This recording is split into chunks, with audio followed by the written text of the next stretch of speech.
Who are you? No, I mean, who are you really? That is a question we've been asking ourselves ever since we first realised we were apparently supposed to be somebody.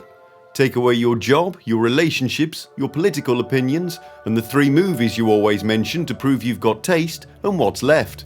In astrology, that search for a central self belongs to the sun. It represents the part of you trying to become fully, unmistakably you, and the part that would quite like everyone else to notice when that happens. But the sun is more than self-discovery and getting upset when no one comments on your new haircut. It's the source of light, life, and the rhythm of the entire solar system. So today we're looking at the great light at the centre of the chart and meeting someone who has taken that whole centre of everything business rather personally. There's nothing personal about cosmic truth, brother. Welcome back to Kippy's Quest, where every video is another piece in our complete guide to the occult, one unnecessarily elaborate cartoon at a time. We're currently working our way through the 7 classical planets, and today we've finally reached the one that everything else revolves around. You're welcome, brother. And there it is. Hey man, gratitude is simply the soul recognizing the source of its illumination. This is the sun, giver of light, source of life, and someone who really enjoys being at the centre of everything. In astrology, the sun represents your core sense of self, so that's who you are, who you're becoming, and what makes you feel alive. Your authentic radiance, man. In this video, we'll explore the sun's history and mythology, what he does in a birth chart, the tarot, Qabalah, and planetary magic. We'll also be looking at his angels and demons, including why both Christ and the Antichrist have been associated with him. Good and evil are just different vibrations, brother. But first, our fool is about to discover the benefits of air conditioning. The Fool's Odyssey. The fool is still chundering around the solar system in a knackered old bus that smells like burning oil and disappointment. Hang on, is that Earth? Aye, it is. That's my stop. Not yet it isn't, but it's where I live. Good for you, but we're driving straight past it. Can't you just pull over? No unscheduled stops. That's ridiculous. So is a bus flying through space, but you didn't complain when it got you away from Saturn. Soon the bus pulls into a dazzlingly bright car park. I suppose you're not coming with me. Can't, I've forgotten my sunblock. Presently, the fool finds himself before a rather shiny-looking gentleman. Welcome, radiant traveller, to the centre. The centre of what? Everything, man. That is an almighty crown. No, brother, it's a humble expression of my inner radiance. Humble? It's got 14 spikes. The soul is not a small thing, man. Right. Anyway, I just need a mark on my planetary bus pass. Of course you do, brother, but the mark of the sun cannot be given to anyone. Tell me, traveller, who are you? I'm the fool. That's what they call you. I asked who you are. I'm a traveller. That's what you're doing. I'm someone who would like to go home. That's what you want. I'm really hot and sweaty. Yeah, sorry about that. Aircon doesn't really work here. Look, what do you want me to say? Just tell me who you are. I don't know. Good. Good? Yeah, man, keep going. I'm tired, I'm confused, I keep getting sent to places I don't understand by people who talk in riddles and then act like I'm the strange one. That's it, let it all out, man. I want to go home, but every time I think I'm nearly there, somebody gives me another lesson, or another ticket, or another bus pass. I don't really know what I'm doing, I just keep going. And why do you keep going? Because I think there might be a reason why I'm here. I don't know what it is, but I suppose I'd like to find out. There it is, brother. There what is? Your centre. You've been held up by Saturn, expanded by Jupiter, yelled at by Mars. But after all that, you're still here, still yourself. Not the journey or the thing you want, not the people telling you what you are. That little light inside you telling you to keep going. The sun is the part of you that stands at the centre of your own life because no one else can live it for you. That's surprisingly helpful. I know, man. I'm literally illuminating. So, will you mark my bus pass? Sure, brother. Hold it up to the light. The fool lifts the bus pass. At first nothing happens. Then as the sun's light falls across it, a hidden symbol begins to appear. Hang on, was that there this whole time? Sure it was. The light doesn't always create the thing. Sometimes it just shows you what was already there. Now go, brother. Carry your centre with you and keep that little light shining. Also, drink some water. You look like a boiled ham. The fool makes his way back to the clapped-out coach. Well, did the big lamp give you your mark? Yeah, he said the sun is the part of me that stands in the centre of my own life. Very nice. Come on then, we're off to see Venus next. What's she like? I hope you're not allergic to perfume. And so, with his bus pass illuminated by the sun, the fool continues on his odyssey. A little warmer, a little brighter, and slightly less convinced that he's being dragged around the universe for everyone else's amusement. To be continued. The history of the sun. Our journey begins once again in the 1st century with Rome's answer to Wordsworth, Marcus Manilius. He said, "Hence when with setting beams the sun withdrawn beholds our east, they see the morning dawn. And when their toils he with his light restores, sleep sits on us and gently easeth ours." So he's describing the great timekeeper, saying the sun governs the most fundamental rhythm of human experience, light and darkness. Wherever you are on Earth, it decides when the day begins and when it's over. But he also makes the point that the sun may disappear from view, but its light is always shining somewhere. Moving on to 2nd century space nerd Claudius Ptolemy. He had less to say about this one, but he did offer this little nugget in Tetrabiblos. The sun, always acting in connection with the ambient, contributes to the regulation of all earthly things. Just reminding us that we've got the sun to thank for the fact that we get to exist.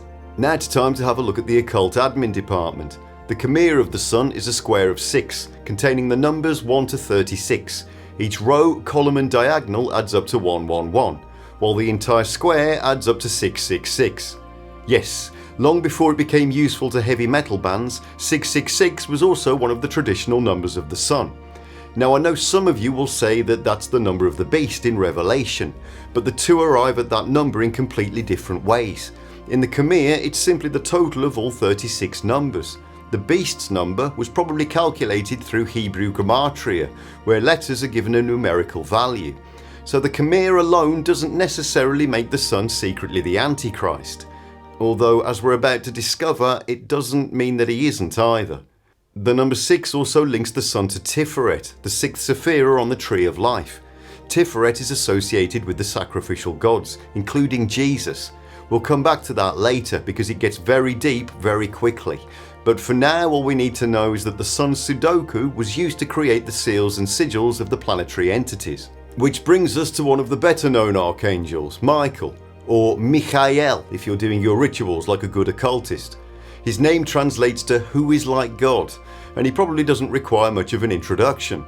Michael is the great heavenly warrior, usually shown carrying a sword or a spear and standing triumphantly over a dragon. In the Golden Dawn tradition, he's described as the ruler of solar fire. He protects, drives back darkness and restores divine order, which makes him a pretty natural fit for the sun. He's also the patron saint of police officers, soldiers, and anyone who has ever dramatically pointed a sword at the floor. The intelligence of the sun is Narkiel, whose name adds up to 111, the same number produced by every row, column and diagonal of the solar Khmer. Narkiel is associated with the more agreeable side of the solar power, recognition, success, being well received by people. So I'll have some of that if there's any going spare, thank you. The spirit of the sun is Sorath, whose name adds up to 666, and this is where things take a rather sinister turn. Rudolf Steiner identified Sorath as the sun demon of Revelation and the adversary of the Lamb. He described him as one of the mightiest demons in the solar system, directly opposed to the solar power of Christ. So when I said earlier that the sun isn't necessarily the Antichrist, apparently his planetary spirit has applied for the position. I find it really interesting that Christ and the Antichrist can both be linked with the sun. Within Steiner's Christian esoteric framework, Christ represents solar light that reveals and reconnects humanity with the divine. Sorath represents that same power turned monstrous, false illumination, domination and tyranny. That makes the opposition much more interesting than just light versus darkness. It's more closer to true light versus false light. The mythology of the sun. Heading back to those ancient Babylonians, they had the sun down as Shamash, god of light, truth, justice and difficult pronunciations. Every morning, Shamash emerged through the gates of the eastern mountains and travelled across the sky. From up there he could see everything taking place below. That made him the natural judge of gods and human beings. Nothing could remain hidden once Shamash turned his light upon it. If you stole your neighbour's goat, he'd catch you red-handed. In ancient Egypt, the sun was Ra, one of the greatest of all the gods. Each morning, Ra was born in the east and sailed across the sky in his solar boat. As the day wore on, he grew older until the setting sun carried him down into the underworld. There Ra faced Apep, the great serpent of chaos, who tried to swallow him and prevent the sun from ever rising again.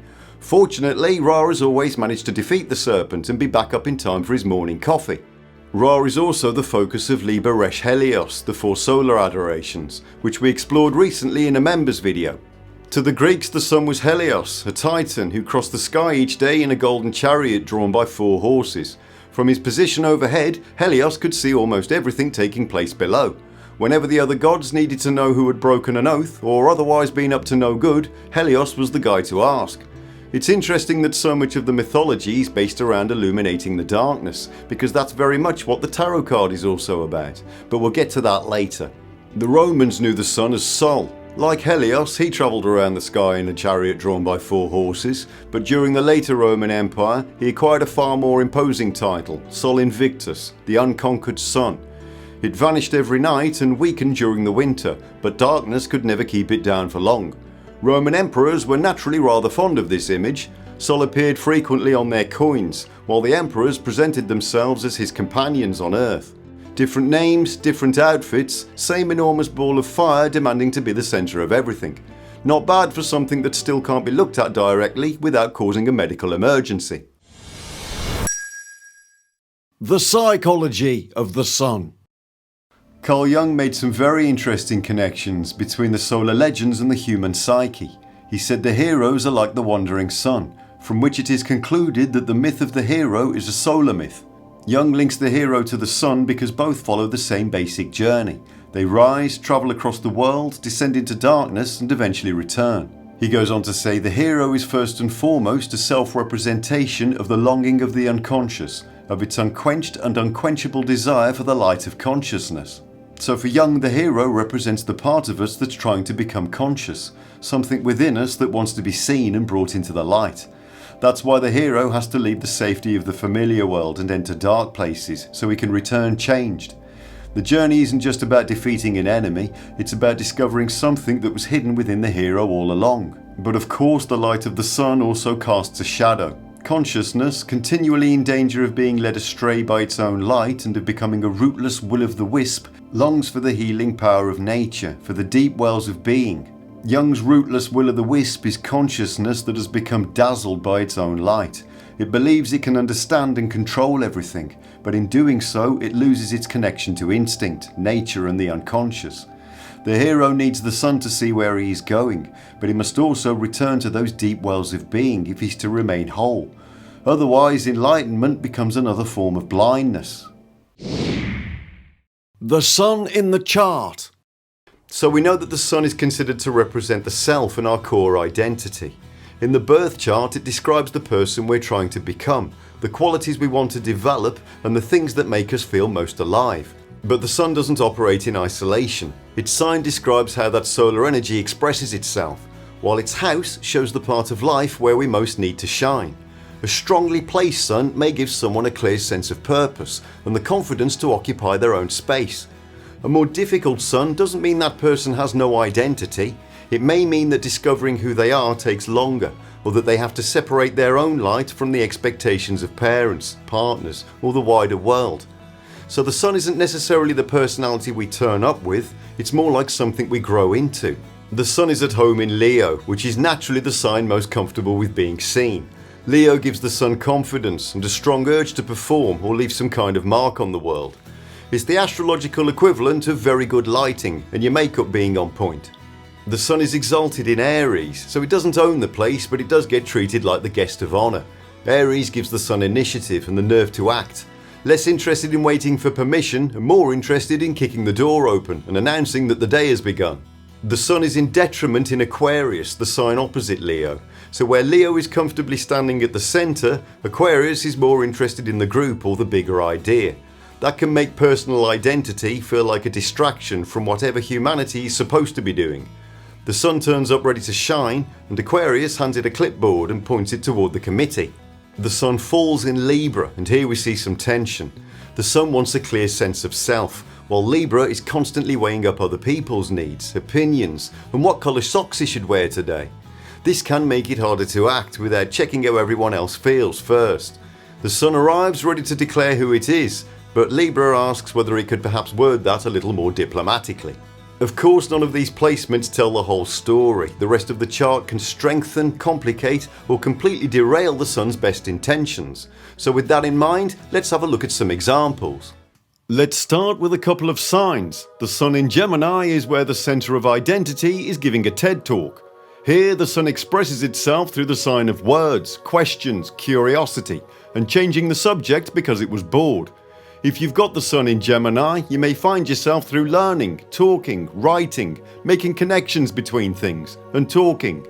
At its best, this is clever, lively, and adaptable, with a real gift for keeping life moving.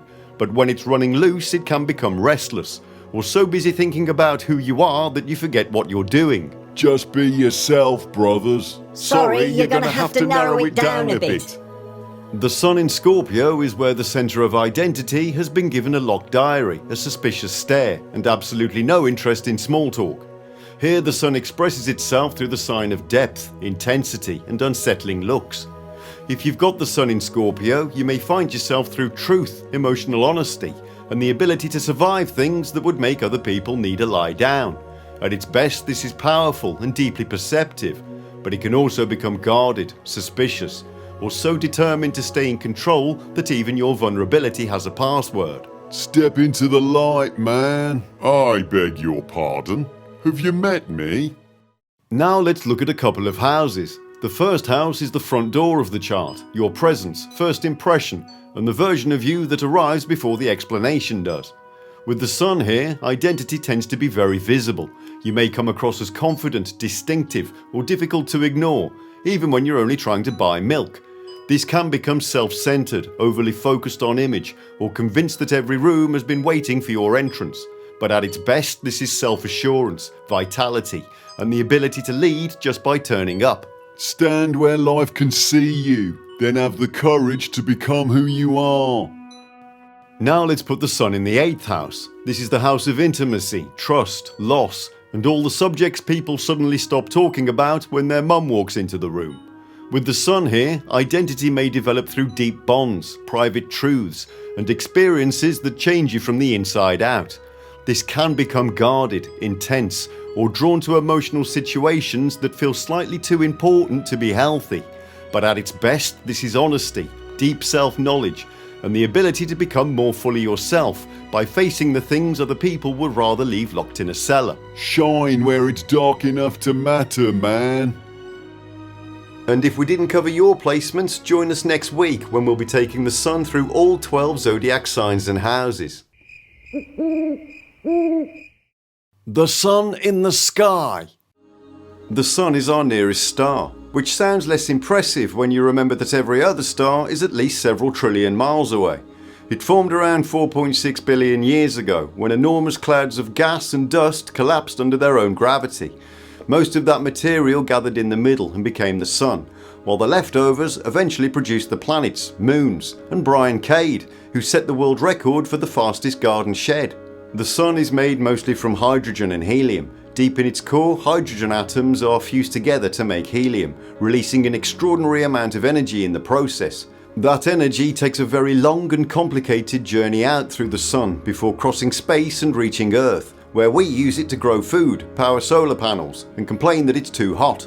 Compared with Earth, the sun is enormous. You can fit roughly 1 million Earths inside it, but compared with other stars, it sits somewhere in the middle. There are red dwarfs much smaller and cooler than the sun, and giants so vast they make ours look like a light bulb. Astronomers use the sun as the standard measuring unit for other stars. Their mass, size and brightness are often measured in suns, making our local star the astronomical equivalent of the banana you see in every internet photo. Correspondence Corner! Moving on to the cosmic connections, and unsurprisingly, the sun corresponds to the sun card in the tarot, one of the less taxing correspondences. Presumably this meant the Golden Dawn could knock off early and go to the pub. In the Fool's Journey, it appears immediately after the moon, at the point where the light is finally shone into the darkness. Welcome, fool. Oh, thank goodness! The fears, illusions and half-seen shapes of the night are revealed for what they really are. Where am I? In a safe place. You've faced your fears and come out the other side. That's why the card is associated with joy, vitality, confidence and truth. The Fool has survived the darkness and emerged into daylight, where everything, including himself, can finally be seen. Moving on to the Tree of Life, the sun corresponds to Tiferet, which is another of those correspondences that the occultists didn't exactly have to stay up all night working out. Tiferet sits at the centre of the tree and is associated with beauty, harmony and the higher self. It's where the different parts of the personality are brought into balance around a central point. It's also the sphere of the sacrificed and resurrected gods, including Christ, which takes us straight back to the solar pattern of descent, darkness and return we were talking about earlier. Now let's have a look at some planetary magic we can do if we'd like to work with the sun. For this working, you'll need a yellow candle, a small piece of paper, a pen and a sunflower or a yellow rose. You can also use some gold jewellery or a gold coloured coin if you've got one. If you want to use incense, you can use cinnamon, frankincense, saffron or vanilla. Pick one. We're invoking the sun, not fumigating the building. Do the working on a Sunday, draw a hexagram on the paper and then write one quality you'd like to bring into the light. Confidence, creativity, courage or anything you've been hiding under a bushel. Place the flower and gold object in front of you and put the piece of paper underneath them and light the candle. Then say, "May the light within me grow clear and strong. May I recognize my gifts and have the courage to use them. May I shine without diminishing the light of others." When you've finished, keep the gold object somewhere visible, or you can carry it with you as a reminder. Then the following Sunday, have a think about how it's going. Maybe you've finally got the confidence to send your overdone sausages back to the chef, without worrying that he's going to piddle in your beans. Another way to carry a bit of planetary magic about with you is with a gemstone bracelet from Otter Spirit. They've got sunstone, citrine and tiger's eye for the sun, along with plenty of other stones for all the other planets and zodiac signs. Links and discount codes are in the description. Kirby's Quest. Kirby's Quest. No. So that was the sun, the light at the centre of the solar system, the core of the birth chart, and the celestial answer to the question, who do you think you are? One of the ancient maxims carved at Delphi was know thyself, and perhaps that's the real work of the sun. Not inventing a more impressive version of yourself, but bringing enough light to who's already there. Self-knowledge is the highest form of illumination, brother. Anyway, if you enjoyed this video, please give it a like and subscribe to the channel. Every episode brings us another step closer to completing our guide to the occult, which should only take another 7 or 8 lifetimes. A huge thank you to all the channel members, whose names should be appearing on screen now. If you'd like to become a member, there's a link in the description. For now, I'm going to leave you with this quote from Sir Thomas Browne, who once said, "Life is a pure flame, and we live by an invisible sun within us." Thank you for joining us on this illuminating trip around the sun. May your light burn brightly, your purpose remain clear, and your ego fit comfortably through the door. Until next time.